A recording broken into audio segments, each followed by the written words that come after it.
Developing tonight, shocking new information in the deadly Uber crash in Tempe. The NTSB's preliminary report now revealing surprising details about what the self-driving vehicle knew just seconds before that fatal collision. The dramatic dashcam footage of the March 18th crash shows the final moments of 49-year-old Elaine Herzberg's life as she crossed Mill Avenue outside of a crosswalk.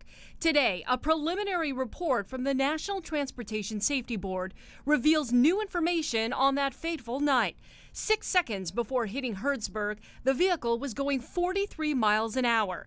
As the vehicle and pedestrian paths converged, the self-driving system software classified Herzberg as an unknown object, as a vehicle, and then as a bicycle.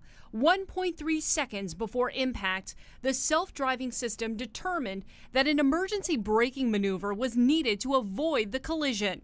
But according to Uber, emergency braking maneuvers are not enabled while the vehicle is under computer control. Therefore, the vehicle operator needed to intervene and stop the vehicle. Yet the system is not designed to alert the operator. Now, this report comes just a day after Uber announced it plans to remove its self-driving cars from Arizona. Now, following